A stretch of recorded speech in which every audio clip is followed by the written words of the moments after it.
The Apple Watch Series 5 went on sale on September 20th starting at $400. The watch is identical to the Apple Watch Series 4, except it includes a new processor, has an always-on display, and has 32 gigabytes of storage. Is it worth the upgrade?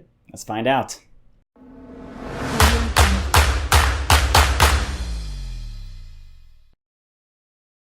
So this watch will set you back $400 for the smaller aluminum 40mm GPS model or $500 to get it with LTE.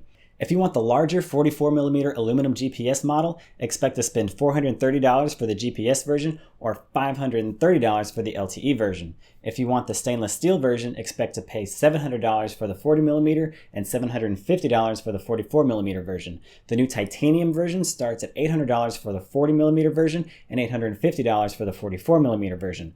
The white ceramic version starts at a whopping $1,300 for the 40mm version and $1,350 for the 44mm version. I highly recommend to get the aluminum versions. The different case materials don't affect the functionality of the watch. The Apple Watch Series 3 is now on sale for $200 though, but the Apple Watch Series 4 is still priced at the same $400. The dimensions are 44 by 38 by 10.7 millimeters and it weighs 47.8 grams. The display is a 1.78-inch LTPO OLED capacitive touchscreen with 448 by 368 resolution or 326 pixels per inch. The display is rated for 1000 nits, so it is very readable outdoors. The watch includes Apple's S5 chip versus the Apple Watch Series 4's S4 chip and runs watchOS 6.0. It has 32 gigabytes of storage versus the 16 gigabytes in the Apple Watch Series 4. It includes 292 mAh battery rated for up to 18 hours of mixed usage. So let's talk about the Apple Watch Series 5's always-on OLED display. When the screen isn't active, most of the pixels will turn off except for a few to tell you the time. So what does this do for the end user? There is no more repeated flicking of the wrist in order to check the time. The watch always displays the time just like a normal watch. Finally. You can also see complications or shortcuts to your most used apps with additional information. That said, the Samsung Gear S3 had an always-on display and it launched back in 2017.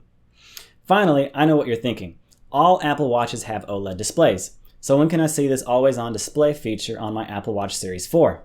Regrettably, I don't think you will be able to do this. Apple's new OLED display in the Apple Watch Series 5 has a variable refresh rate that can downclock to 1 Hz to save on battery. This just isn't an option in previous Apple Watches. The Apple Watch Series 5 does include more case options over the Series 4. You can spend $800+ to get the new space black and brushed titanium option, or $1,300 to get the new ceramic white option. I wouldn't recommend this though. The Apple Watch is not like a luxury watch. It will become outdated in only a few years. My first-gen Apple Watch struggles with anything more than telling the time. Additionally, if you think the harder metals will make your watch more durable, think again. The curved glass is the weakest point on these Apple Watches.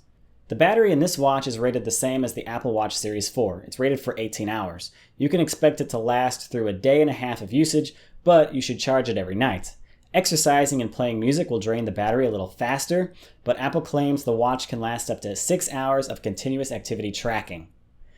The speakers on the Apple Watch Series 4 were upgraded to be 50% louder than the previous versions, so in the Series 5, the watch still sounds great. Walkie-talkie, FaceTime calls, Siri, and iPhone calls all sound great. Everything is clear and crisp. Music sounds great too, no complaints from me. Regarding the ports, the Apple Watch never included any. It is charged magnetically using the same charger that Apple released in their first generation Apple Watch. The portless design is what helps make the Apple Watch Series 5 water resistant up to 50 meters.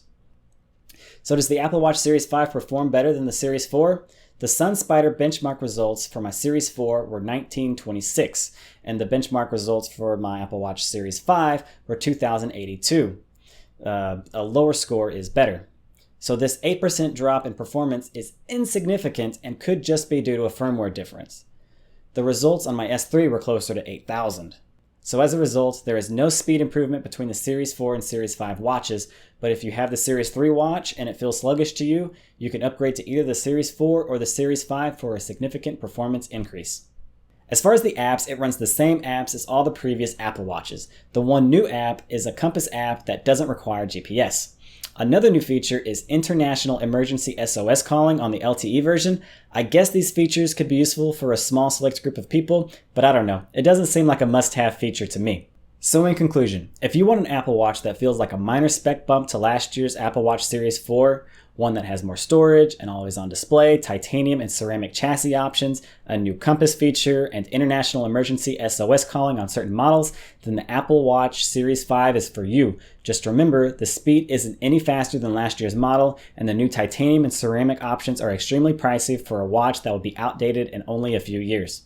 Click like if you liked this video, please subscribe and hit the bell icon if you want to see more, and check out dansbesttech.com for a full written review. Does this look pink to you?